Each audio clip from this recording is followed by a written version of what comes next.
Plot বিক্রির নামে ভয়ঙ্কর প্রতারণা, গ্রাহকের ৩০০ কোটি টাকা আত্মসাৎকারী গ্রেফতার। চাকরির প্রলোভন দেখানো আমিনুলের অফিসে অভিযান। এবার ধর্ষণ মামলায় গ্রেপ্তার ঢাকা মহানগর ছাত্রলীগ সহ সভাপতি ৫ দিনের রিমান্ডে। এমসি কলেজের ঘটনায় ৬ আসামির ডিএনএ টেস্ট।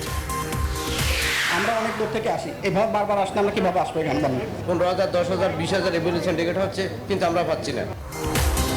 অনিশ্চিত অপেক্ষায় আটকে পড়া সৌদি প্রবাসীরা, থামেনি বিক্ষোভ, মেলেনি সমাধানও। শ্রমবাজার ও রেমিটেন্স প্রবাহে বড় ধাক্কার সংখ্যা। ৩১ অক্টোবর পর্যন্ত বাড়ল শিক্ষা প্রতিষ্ঠানের ছুটির মেয়াদ। রোববার থেকে অনলাইনে শুরু একাদশ শ্রেণীর ক্লাস, ঘরে থাকার নির্দেশনা। সারা দেশে আকাশপথ সহ যোগাযোগের উন্নয়নে কাজ করছে সরকার, জানালেন প্রধানমন্ত্রী। ঢাকায় পানি ভবন সহ বিভিন্ন প্রকল্প উদ্বোধন। হাসপাতাল ছাড়লেন সাবেক ইউএনও ওয়াহিদা, দ্রুত সুস্থতার আশায় সিআরপিতে স্থানান্তর। বাসের চাপায় পা হারানো রাসেল পাবেন আরো ২০ লাখ টাকা। আটকের কয়েক ঘন্টা পর ছাড়া পেলেন রাহুল ও প্রিয়াঙ্কা গান্ধী। বিধিমালা ভঙ্গের অভিযোগ, ১৪৪ ধারার অপব্যবহার দাবি দুই কংগ্রেস নেতার।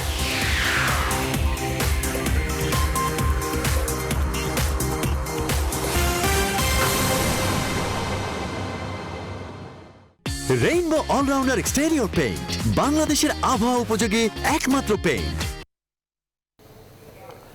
স্বাগত নিউজ 24 রাত 10টার সংবাদের সাথে আছি আমি আকাশ এহসান এবং আমি তাসনিমে জান্নাত অর্থে। এতক্ষণ দেখছিলেন সংবাদ শিরোনাম, এবার বিস্তারিত।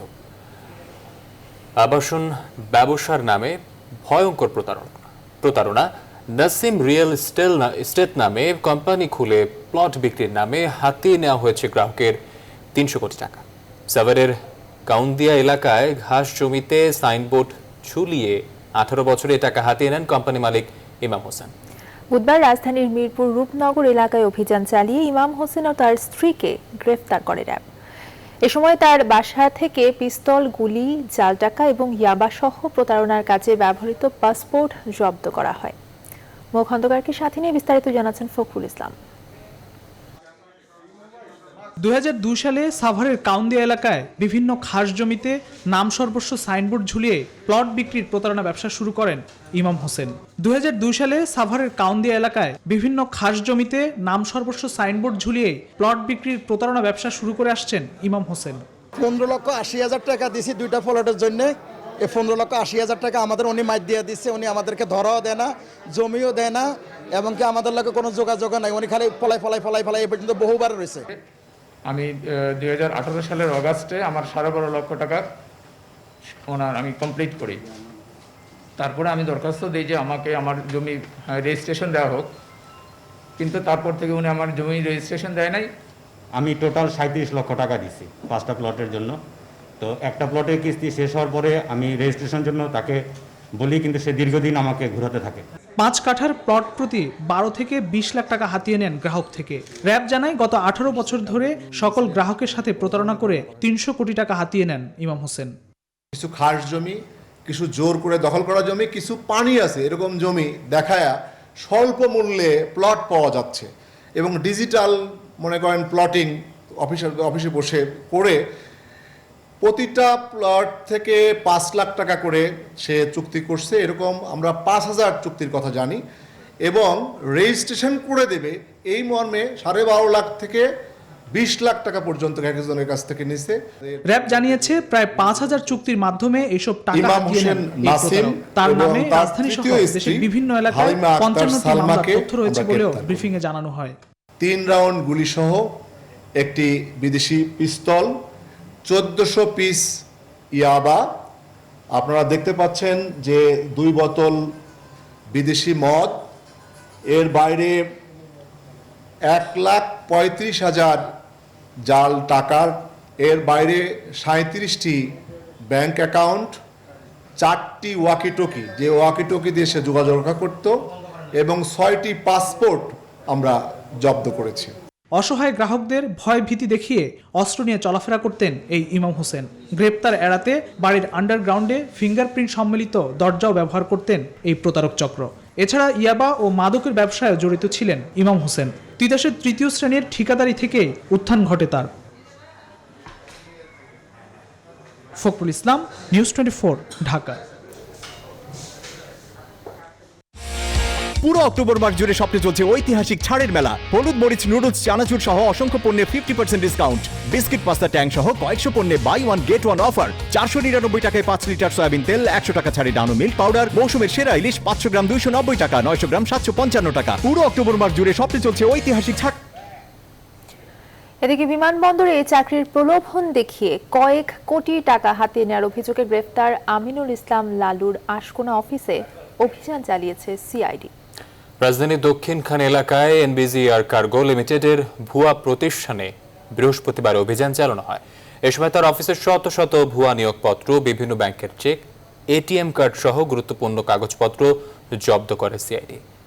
বিস্তারিত জানাচ্ছেন ফাতেমা কাউসার। হযরত শাহজালাল আন্তর্জাতিক বিমানবন্দরের এয়ার কার্গোতে বিভিন্ন পদে চাকরি দেওয়ার নাম করে অর্থ আত্মসাৎ ও প্রতারণার অভিযোগে আমিনুল ইসলাম লালু নামে এক ব্যক্তির বিরুদ্ধে গত সোমবার রাজধানীর দক্ষিণখান থানায় মামলা করেন এক ভুক্তভোগী। এরপর তাকে গ্রেফতার করে পুলিশের অপরাধ তদন্ত বিভাগ সিআইডি। বৃহস্পতিবার রাজধানীর দক্ষিণখান এলাকায় লালুর অফিসে অভিযান চালায় সিআইডি। সেখান থেকে জব্দ করা হয় শত শত ভুয়া নিয়োগপত্র, বিভিন্ন ব্যাংকের চেক, এটিএম কার্ড সহ প্রতারণার নানা কাগজপত্র। এ সময় সিআইডির কেউ কথা না বললেও সেখানে উপস্থিত ভুক্তভোগীরা জানান, নিয়োগপত্র ও পরিচয়পত্র পেলেও বাস্তবে মেলেনি কোনো চাকরি। এয়ারপোর্টে থার্ড টার্মিনালে জব দেওয়ার কথা বলে নিছে এবং কি কার্গোতে লোডার পোস্টে দেওয়ার নাম করে তাদের কাছ থেকে 2.5 লাখ টাকা এবং কি টলি বয় হিসেবে 2 লক্ষ টাকা করে নিছে। আমার কাছ থেকে নিছে 2.5 লাখ টাকা। আমি ব্যাংক থেকে ঋণ করে টাকা দিচ্ছি। বললো যে আমি মদিনার হজের কসম কাটা বলতাছি বাবা, তোমাদেরকে কোনোভাবে তোমার সাথে প্রতারণা করতেছে। আমার ভাড়া দিতে পারে না, অথচ 2 মাসের ভাড়া আমি ডিসকাউন্ট করে দিচ্ছি। ধরা পড়ার পরে আমি বিস্তারিত এইসব জানতে পারতাছি। প্রায় 100-150 লোক এরকমই বহুত আমাকে দেশের ঠিকানা দিছে, ঢাকা ওর বন্ধু বান্ধব আছে। চাকরির নাম করে এই মানুষগুলোকে দীর্ঘদিন মেস ভাড়া করে রাখা হয়। গত 1 মাস সেখানেও মিলছে না খাবার। গত মাসের থেকে এ মাস পর্যন্ত আমাদের আর খাওয়া দাওয়াও দেয় না, ছেলেপেলে মানবত জীবনযাপন করতেছে। ফাতেমা কাউসার, নিউজ 24, ঢাকা।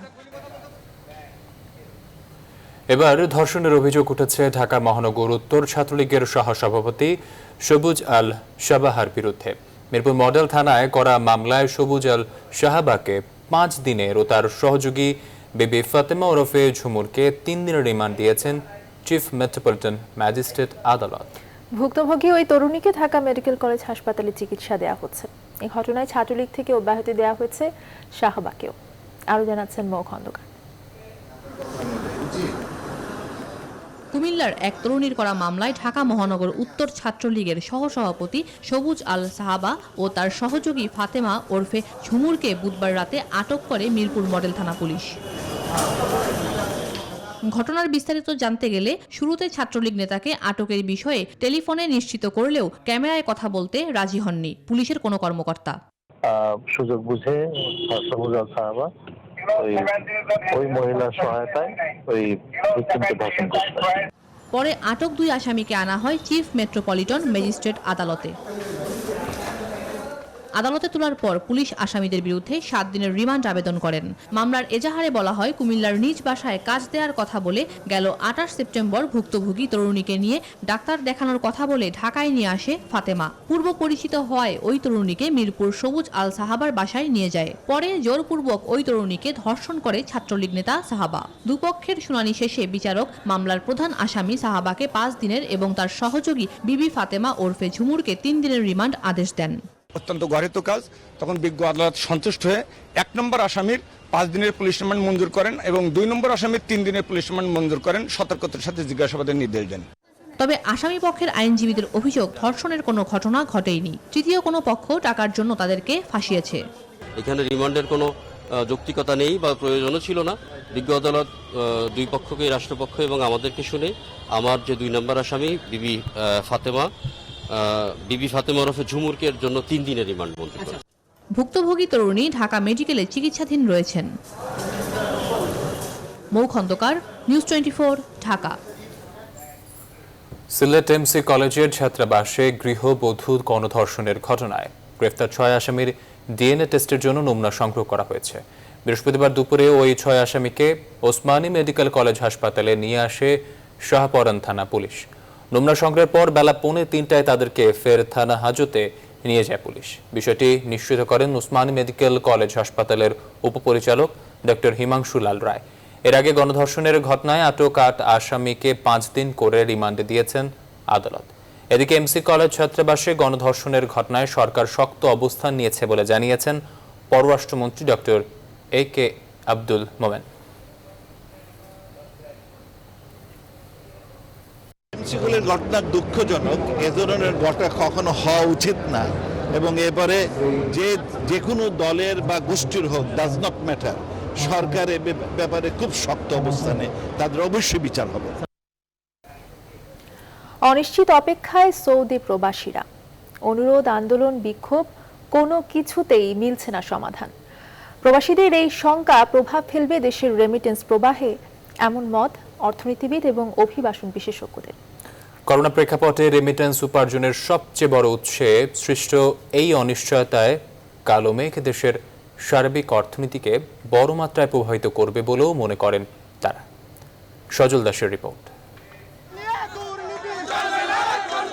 সড়ক অবরোধ করে আন্দোলন, বিক্ষোভ, পররাষ্ট্র মন্ত্রণালয় ঘেরাওয়ের ঘোষণা, আলোচনা, অনুরোধ, সপ্তাহ জুড়ে নানাভাবে কর্তৃপক্ষের দৃষ্টি আকর্ষণের চেষ্টা।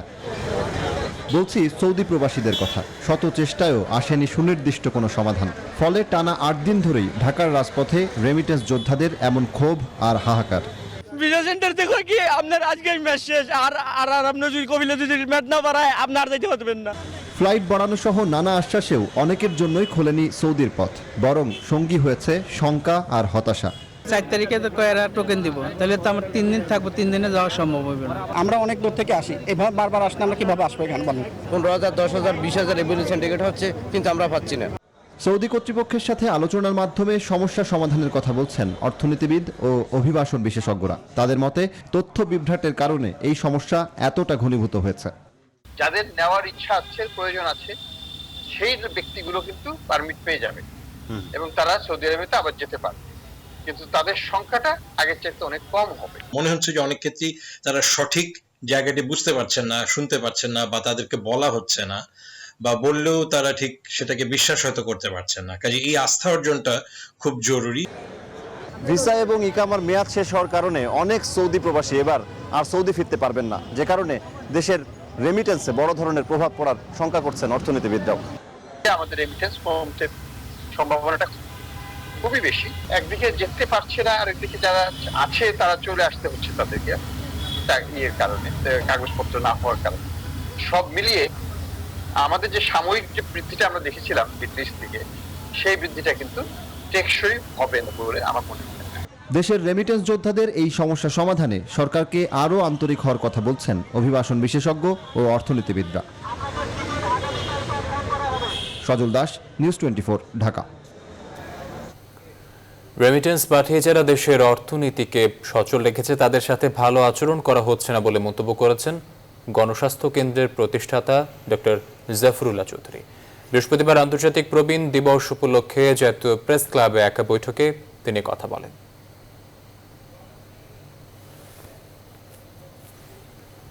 22 লাখ বাংলাদেশি লোক আমাদেরকে এই যে চলাফেরা, আমার ঠাটবাটকে বাঁচিয়ে রেখেছে, তাদের প্রতি আমরা কি ব্যবহার করছি?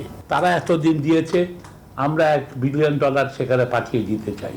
আজকে যদি তারা সৌদিতে যেত, আগেই যে বলতো, তাহলে তার আকামার প্রশ্নটা হতো না, ভিসার প্রশ্নটা হতো না।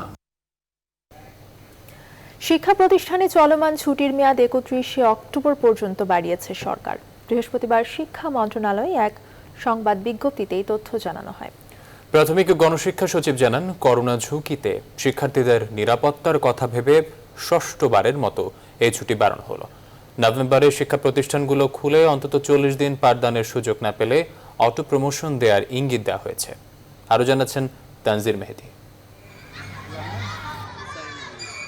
3রা অক্টোবর পর্যন্ত ছুটি ছিল শিক্ষা প্রতিষ্ঠানগুলোয়। বুধবার শিক্ষামন্ত্রী ইঙ্গিত দিয়েছিলেন ছুটি বাড়ছে আরেক দফা, আর বৃহস্পতিবার এলো আনুষ্ঠানিক ঘোষণা। প্রাথমিক ও গণশিক্ষা মন্ত্রণালয়ের সচিব জানান, স্বাস্থ্য ঝুঁকির কথা মাথায় রেখে নেওয়া হলো এই সিদ্ধান্ত। কোভিড পরিস্থিতি এখনও স্বাভাবিক পর্যায়ে যায়নি, সেই জন্য সরকার আগামী 31শে অক্টোবর পর্যন্ত সকল শিক্ষা প্রতিষ্ঠানের ছুটি বর্ধিত করেছেন। কোভিডের যে আক্রান্তের যে হার, সেটাকে বিবেচনায় নিয়েই আমরা মনে করছি যে এখন শিক্ষা প্রতিষ্ঠানগুলো খোলা সমীচীন হবে না। জানতে চাইলে সচিব বলেন, বার্ষিক পরীক্ষা হবে কিনা তা নির্ভর করছে শিক্ষা প্রতিষ্ঠানের ছুটি কবে শেষ করা যাচ্ছে তার উপর। নভেম্বরে শিক্ষা প্রতিষ্ঠান খুলতে পারলে শিক্ষার্থীদের মূল্যায়নের সুযোগ আছে, না হলে আছে বিকল্প ভাবনা। নভেম্বর 1 তারিখ থেকে ডিসেম্বরের 19 তারিখ পর্যন্ত এই সময়টা 40 দিন জন্য আমাদের একটা ফাইনাল একটা আছে, পাঠ পরিকল্পনা আছে, সংশোধিত পাঠ পরিকল্পনা। সেইটা যদি আমরা স্কুল খুলতে পারি তাহলে তো সেটা অনুযায়ী চলবে। যদি স্কুলগুলো না খোলে, যদি আমরা আমাদের শেষ অপশনটাও যদি আমরা ব্যবহার করতে না পারি, তাহলে কিন্তু আপনার বুঝছেন যে কি হবে আসলে। শিক্ষাবর্ষ বাড়ানোর বিষয়ে কোনো পরিকল্পনা নেই বলেও জানান তিনি। 1 জানুয়ারি যে আমরা যে বই উৎসব করে থাকি, আমাদের সকল শিশুদের শিক্ষার্থীদের মধ্যে আমরা যে বই বিতরণ করে থাকি, সেই বই ছাপানোর ব্যাপারে আমাদের কিন্তু পুরোদমে কাজ চলছে। অন্যদিকে একাদশ শ্রেণীতে ভর্তি হওয়া শিক্ষার্থীদের ক্লাস 4 অক্টোবর থেকে অনলাইনে শুরু করার সিদ্ধান্ত নিয়েছে সরকার। তানজির মেহেদি, নিউজ 24, ঢাকা। সরকার সারা দেশে আকাশপথ সহ যোগাযোগ ব্যবস্থার উন্নয়নে কাজ করছে বলে জানিয়েছেন প্রধানমন্ত্রী শেখ হাসিনা। বলেছেন, যোগাযোগ ব্যবস্থা যত সহজ হবে দেশের অর্থনীতি তত গতিশীলতা পাবে, উন্নত হবে। ঢাকায় পানি ভবনের উদ্বোধনী অনুষ্ঠানে এসব কথা বলেন তিনি। একই অনুষ্ঠানে উদ্বোধন করা হয় আরও 3টি প্রকল্পের। শাহালি জয় রিপোর্ট। সর্বপ্রথম আধুনিক ঢাকায় পানি সম্পদ মন্ত্রণালয়ের অধীনে থাকা বিভিন্ন দপ্তরের কর্মকাণ্ডকে এক ছাদের নিচে আনতে রাজধানীর পান্থপথে নির্মাণ করা হয়েছে অত্যাধুনিক এই ভবন। প্রধানমন্ত্রী শেখ হাসিনা এর নামকরণ করেছেন পানি ভবন। এখান থেকে সারা দেশে পানি উন্নয়ন বোর্ডের 512টি দপ্তর সংযুক্ত থাকবে।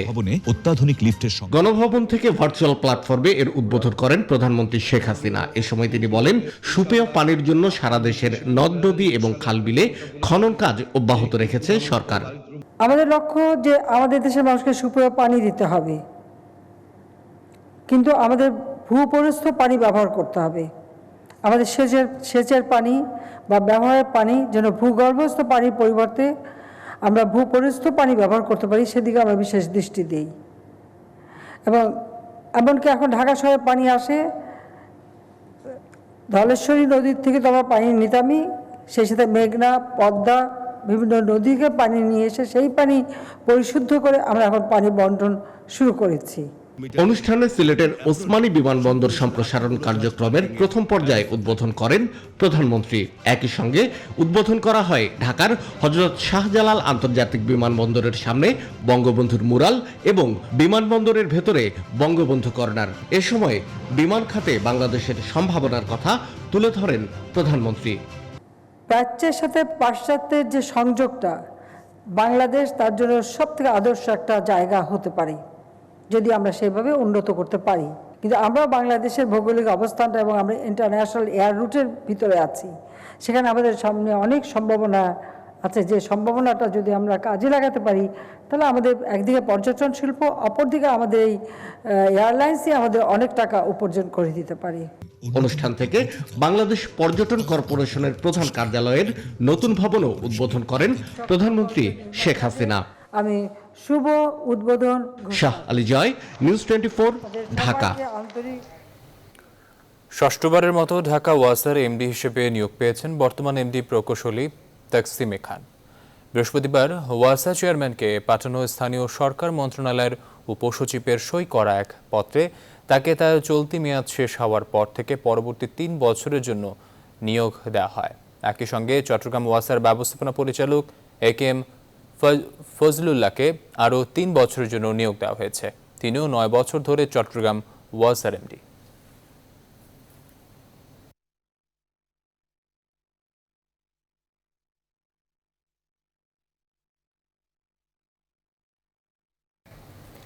সংবাদের সময় হলো একটি বিরতি, সঙ্গে থাকুন।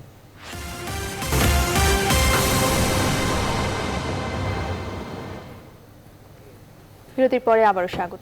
দেখছেন নিউজ 24 সংবাদ।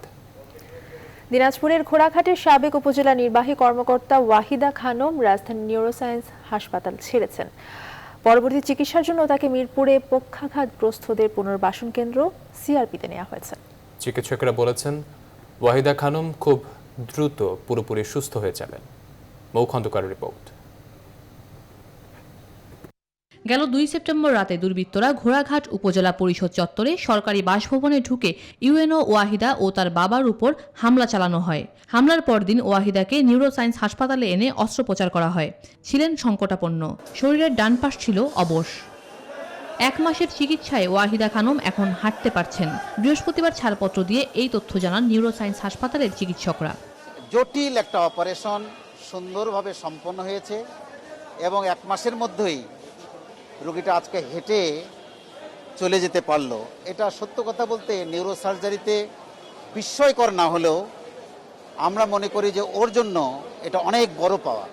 ওয়াহিদার ডান পাশে শক্তি ফিরে এসেছে, তবে শতভাগ ফিরেনি। এই জন্য স্থানান্তর করা হয়েছে মিরপুরের সিআরপিতে। ওয়াহিদা খানম এবং তার বাবা দুজনকে আমরা এখানে রিসিভ করেছি। আমরা এখানে আমাদের নেক্সট স্টেপ যেটা হবে ওনাদের পুনর্বাসন, এখানে physiotherapy, occupational therapy, speech and language therapy এবং ওনাদের যেটা নিড অ্যাসেসমেন্টের পরবর্তীতে ওনাদের নিড অনুযায়ী সেই পুনর্বাসন সেবা আমরা শুরু করেছি। চিকিৎসকরা আশা করছেন 2-1 সপ্তাহের মধ্যে ওয়াহিদা খানম পুরোপুরি সুস্থ হয়ে যাবেন। 1 মাসের মধ্যে কর্মস্থলেও যোগ দিতে পারেন। মৌ খন্দকার, নিউজ 24, ঢাকা।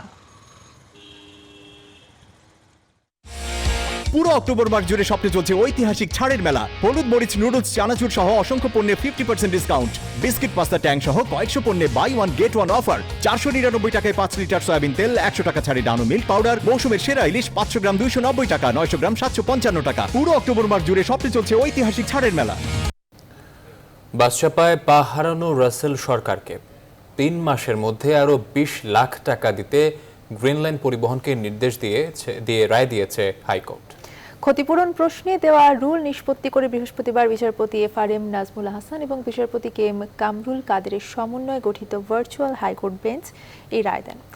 আদালত বলেছেন 3 মাসের মধ্যে একসঙ্গে এই 20 লাখ টাকা দিতে হবে। আরও জানাচ্ছেন হাবিবুল ইসলাম হাবিব। রাসেলের পা হারানোর ঘটনায় কোটি টাকা ক্ষতিপূরণ চেয়ে সুপ্রিম কোর্টের আইনজীবী উম্মে কুলসুম একটি রিট আবেদন করেন। একই বছরের 15 মে হাইকোর্ট রুল দেন। রুলে রাসেলকে কোটি টাকা ক্ষতিপূরণ দিতে কেন নির্দেশ দেওয়া হবে না তা জানতে চাওয়া হয়। এর ধারাবাহিকতায় গত বছরের মার্চে হাইকোর্ট এক আদেশে রাসেলকে 50 লাখ টাকা দিতে এবং চিকিৎসা ও কৃত্রিম পা লাগানোর খরচ বহন করতে গ্রিন লাইন পরিবহনকে নির্দেশনা দেন। পরে আদালতের এই আদেশের বিরুদ্ধে আপিল করে গ্রিন লাইন পরিবহন কর্তৃপক্ষ। এর পরিপ্রেক্ষিতে গত বছরের অক্টোবরে আপিল বিভাগ রুল নিষ্পত্তি না হওয়া পর্যন্ত অর্থ পরিশোধের আদেশ স্থগিত করেন। পরবর্তীতে হাইকোর্টে রুলের উপর শুনানি শেষে 15 এপ্রিল রায়ের জন্য দিন ঠিক করে দেন। তবে করোনার কারণে সময় পিছিয়ে উভয় পক্ষের বক্তব্য শুনে রাসেলকে 20 লাখ টাকা দিতে নির্দেশ দিলেন আদালত। আগামী 3 মাসের মধ্যে 20 লাখ টাকা ওনারা দেবেন এবং তার পরবর্তী 1 সপ্তাহের মধ্যে এফিডেভিট কমপ্লায়েন্স করে রেজিস্ট্রার জেনারেল বরাবর ওনারা 20 লাখ টাকা 1 কোটি টাকা দিলেও আমার কিন্তু যেটা হারিয়েছে সেটা আমি পাবো। তো আমি মাননীয় হাইকোর্টকে আমার তরফ থেকে আন্তরিকভাবে ধন্যবাদ জানাই। শুনানিতে অংশ নেওয়া আইনজীবীরা জানান উভয় পক্ষের সম্মতিতে আদালত এর রায় ঘোষণা করেছেন।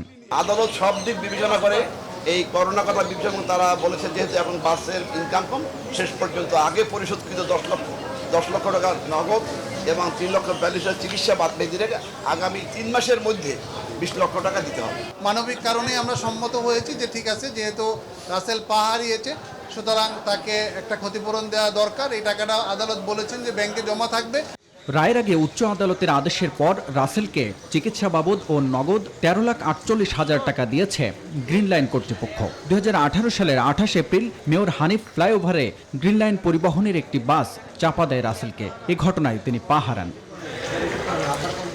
হাবিবুল ইসলাম হাবিব, নিউজ 24, ঢাকা। দেশের করোনা পরিস্থিতি। দেশে করোনায় আরও 21 জন মারা গেছেন। এ নিয়ে মোট প্রাণহানি দাঁড়ালো 5,272 জন। 24 ঘন্টায় নমুনা পরীক্ষা করা হয়েছে 11,420টি। একদিনে শনাক্ত 1,508 জন। এ নিয়ে শনাক্তের সংখ্যা বেড়ে দাঁড়িয়েছে 3,64,987 জন। নতুন সুস্থ হয়েছেন 1,591 জন। এ পর্যন্ত মোট 2,77,078 জন। বৃহস্পতিবার স্বাস্থ্য অধিদপ্তরের নিয়মিত ব্রিফিং এসব তথ্য জানানো হয়।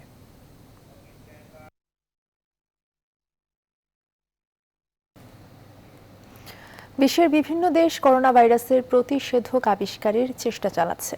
এর মধ্যে সুখবর হলো করোনা ভ্যাকসিনের দ্বিতীয় ধাপের সফল পরীক্ষার দাবি করেছে গ্লোব বায়োটেক।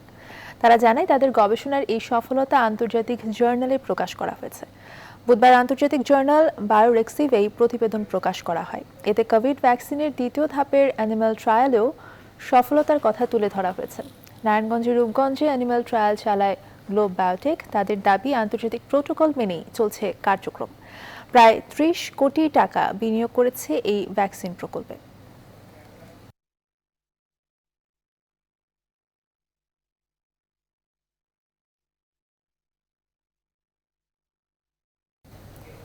এবার মার্কিন নির্বাচন প্রসঙ্গ।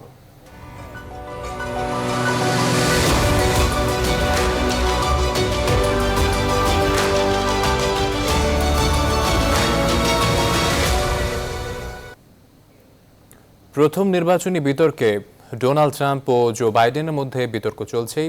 এ বিষয়ে বিস্তারিত জানাতে আমাদের সাথে যুক্ত হচ্ছেন সুলতানুর রহমান। সুলতানুর রহমান, আপনাকে স্বাগত জানাচ্ছি। আপনার কাছ থেকে জানতে চাচ্ছি, নির্বাচন ঘিরে নতুন কি কি তথ্য আছে আপনার কাছে, আমাদের জানাবেন। প্রেসিডেন্ট ডোনাল্ড ট্রাম্প এবং জো বাইডেন আসলে শুরু থেকেই তো কথার লড়াইয়ের মধ্যেই রয়েছেন। বিতর্কের পরে যেটি হয়েছে, তারা আরো বেশি আক্রমণাত্মক হয়ে উঠেছেন। আপনারা জানেন যে বিতর্ক যেদিন অনুষ্ঠিত হলো সেদিন প্রেসিডেন্ট ডোনাল্ড ট্রাম্প অনেক অ্যাগ্রেসিভ ছিলেন। তিনি বারবার জো বাইডেনের কথার মধ্যে কথা বলছিলেন। এ নিয়ে যারা বিতর্কের আয়োজন করছে তারা কিন্তু তাদের নিয়ম নীতি সব পরিবর্তন করে ফেলছে। আরো দুটো প্রেসিডেন্সিয়াল ডিবেট হবে। সেই ডিবেটের সময় একজন প্রার্থীর মাইক্রোফোন যেন বন্ধ করে দেয়া যায় সেই ব্যবস্থা থাকছে। সেই সঙ্গে নিয়ম নীতিতেও বেশ কিছু অন্য আরো বেশ কিছু পরিবর্তন আসছে। এর মধ্যে প্রেসিডেন্ট ডোনাল্ড ট্রাম্প এবং জো বাইডেন কিন্তু তাদের নির্বাচনী প্রচারণা চালিয়ে যাচ্ছেন। জো বাইডেন তিনি এদেশের যারা শ্রমজীবী মানুষ রয়েছে তাদেরকে ঐক্যবদ্ধ করার চেষ্টা করছেন। বলছেন যে প্রেসিডেন্ট ডোনাল্ড ট্রাম্প আসলে ধনিক শ্রেণীর প্রেসিডেন্ট। তিনি আসলে এদেশের যারা নিম্ন আয়ের মানুষ রয়েছে তাদের জীবন যাপন সম্পর্কে তার কোনো ধারণাই নেই। অন্যদিকে প্রেসিডেন্ট ডোনাল্ড ট্রাম্প আক্রমণ করছেন জো বাইডেনকে। তিনি মনে করছেন জো বাইডেন আসলে প্রেসিডেন্সির জন্য যোগ্য নয়। তিনি তার বয়সকে একটি সামনে নিয়ে আসছেন বারবার করে। তিনি বলছেন জো বাইডেন আসলে তিনি অসুস্থ, তিনি দুর্বল, তিনি নানাভাবে তাকে হেয় করার চেষ্টা করছেন। এরকম একটি অবস্থায় জনমত জরিপগুলোতে কিন্তু এখনো জো বাইডেন বেশ ভালো ব্যবধানে এগিয়ে আছেন। অবশ্য প্রেসিডেন্ট ডোনাল্ড ট্রাম্পের প্রতিও সমর্থন কিন্তু আগের তুলনায় বাড়ছে। এখন এই যে বিতর্কটি হয়ে গেল সেটি আসলে ভোটারদের মধ্যে কোনো প্রভাব রাখবে কিনা এটি নিয়ে আবার আরেক ধরনের জরিপ রয়েছে। তাতে দেখা যাচ্ছে যে যারা আসলে মাইন্ডসেট করে ফেলেছে, সিদ্ধান্ত নিয়ে রেখেছে জো বাইডেনের যারা সমর্থক, তাদের সমর্থন আরো জোরদার হয়েছে। যারা ডোনাল্ড ট্রাম্পের সমর্থক তাদের সমর্থন আরো জোরদার হয়েছে। এখন এই দেশের যারা সবচেয়ে গুরুত্বপূর্ণ ভূমিকা পালন করে ভোটের ক্ষেত্রে সুইং ভোটাররা আসলে এখনো কোনো সিদ্ধান্ত নেননি, ফলে সেই জন্য অপেক্ষা করতে হবে। ধন্যবাদ আপনাকে। দর্শক, আমাদের সাথে যুক্ত ছিলেন সুলতানুর রহমান। তিনি জানাচ্ছিলেন মার্কিন নির্বাচনের খবরাখবর। সংবাদের সময় হলো আরো একটি বিরতি, সঙ্গে থাকুন।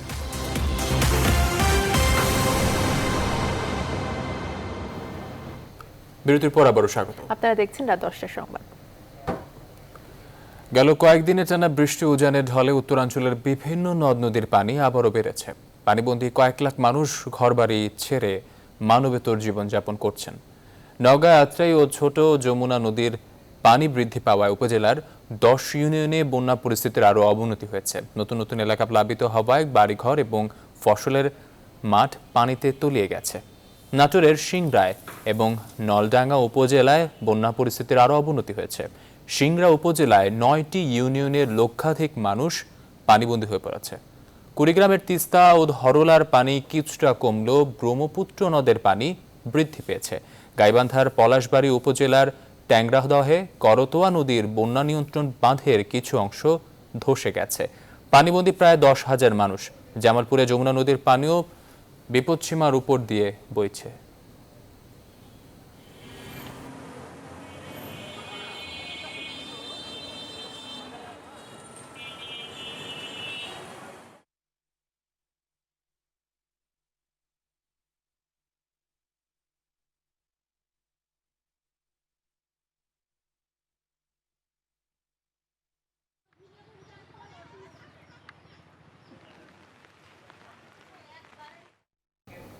এবারে ফার্স্ট সিকিউরিটি ইসলামী ব্যাংক অর্থ বাণিজ্য সংবাদ।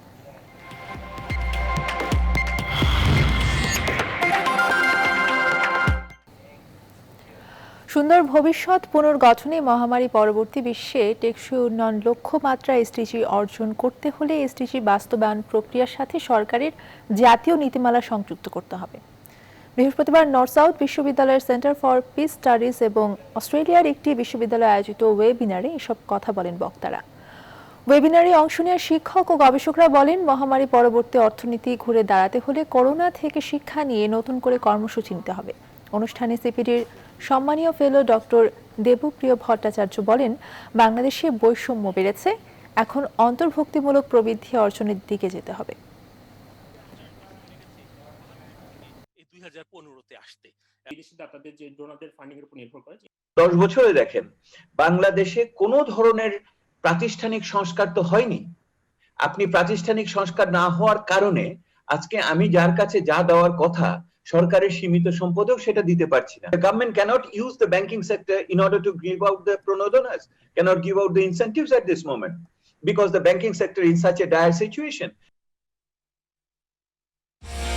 পুরো অক্টোবর মাস জুড়ে শপে চলছে ঐতিহাসিক ছাড়ের মেলা। হলুদ মরিচ নুডলস চানাচুর সহ অসংখ্য পণ্যে 50% ডিসকাউন্ট, বিস্কিট পাস্তা ট্যাং সহ কয়েকশো পণ্যে buy one get one offer. 499 টাকায় 5 লিটার সয়াবিন তেল, 100 টাকা ছাড়ে ডানো মিল্ক পাউডার, মৌসুমের সেরা ইলিশ 500 গ্রাম 290 টাকা, 900 গ্রাম 755 টাকা। পুরো অক্টোবর মাস জুড়ে শপে চলছে ঐতিহাসিক।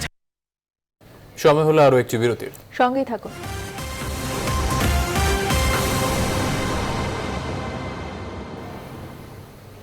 আবারও স্বাগত, আপনারা দেখছেন রাত 10টার সংবাদ। এবারে আন্তর্জাতিক সংবাদ। আটক করার কয়েক ঘন্টা পর ছেড়ে দেওয়া হলো ভারতের বিরোধী দল কংগ্রেসের নেতা রাহুল গান্ধী এবং প্রিয়াঙ্কা গান্ধীকে।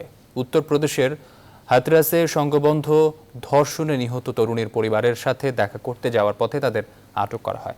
সরকারি বিধিমালা লঙ্ঘন করায় তাদের আটক করা হয়েছিল বলে জানায় উত্তরপ্রদেশ পুলিশ।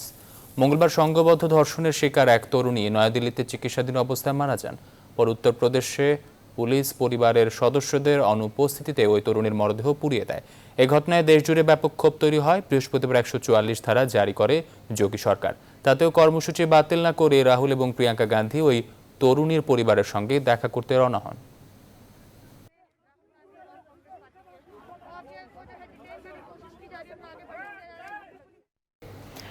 এবারে খেলার খবর। আর একদিন পরেই বাংলাদেশ ফুটবল ফেডারেশন বাফুফে নির্বাচন। কাজী সালাউদ্দিনের নেতৃত্বাধীন সম্মিলিত পরিষদের ও এককভাবে সভাপতি পদে নির্বাচন করা শফিকুল ইসলাম মানিকের পর সভাপতিহীন সমন্বয় পরিষদ বৃহস্পতিবার ফুটবল উন্নয়নে 24 দফা সম্বলিত ইশতেহার ঘোষণা করে। রাজধানীর একটি অভিজাত হোটেলে প্যানেলের সহ সভাপতি প্রার্থী মহিউদ্দিন আহমেদ মহি পরিষদের পক্ষে ইশতেহার পড়ে শোনান। 24 দফার সেই ইশতেহারের শুরুতেই প্রধানমন্ত্রী শেখ হাসিনার দিক নির্দেশনা নিয়ে 12 বছর মেয়াদী কর্মপরিকল্পনা প্রণয়নের কথা বলা হয়েছে। বাংলাদেশের নতুন এক উন্নয়নের ধারা সূচনা ফুটবল সংগঠক কাজ করে যাচ্ছেন। শেষ করব প্রবারণা উৎসবের খবর দিয়ে। আকাশে ফানুস উড়ানোর মধ্য দিয়ে চট্টগ্রামে উদযাপিত হয়েছে বৌদ্ধ ধর্মাবলম্বীদের অন্যতম ধর্মীয় উৎসব প্রবারণা পূর্ণিমা। সকাল থেকে মন্দিরে মন্দিরে পূজার্থীদের ছিল সবচেয়ে উপচে পড়া ভিড়। সন্ধ্যা হতে না হতেই সব বৌদ্ধ মন্দিরের সামনে থেকে ওড়ানো হয় ফানুস। চট্টগ্রাম থেকে নয়ন বড়ুয়া জয়ের তথ্য ছবিতে দেখুন ডেস্ক রিপোর্ট। ত্রৈমাসিক বর্ষাব্রত পালন শেষে প্রবারণা পূর্ণিমা আসে শারদীয় আমেজ নিয়ে।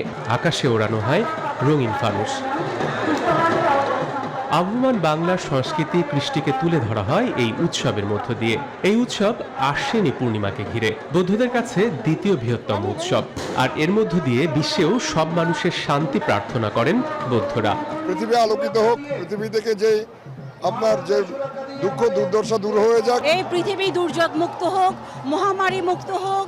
এত সুন্দর একটা ধর্মীয় অনুষ্ঠান মিস করতে যাইনি, তাই সব প্রোটেকশন নিয়ে আসছি। প্রদীপ পূজা এবং আকাশ প্রদীপ প্রজ্বলন চলছে। যেখানে বৌদ্ধ বিহার আছে, সব বিহারে কঠিন চিবর দান উৎসব পালন করা হবে। উৎসবকে ঘিরে আইন শৃঙ্খলা বাহিনীর পক্ষ থেকে নেওয়া হয় বাড়তি নিরাপত্তা। আমরা তাদেরকে যথাযোগ্য মর্যাদা এবং আনুষ্ঠানিকতা যেন তারা পালন করতে পারে, সেই ধরনের সব ধরনের সহায়তা আমরা এখানে করছি। প্রবারণার পর শুক্রবার থেকে বৌদ্ধ মন্দিরে মন্দিরে চলবে মাসব্যাপী কঠিন চিবরদান উৎসব। Desk report, news 24। এখনই পর্যন্তই। এতক্ষণ সঙ্গে থাকার জন্য সবাইকে ধন্যবাদ।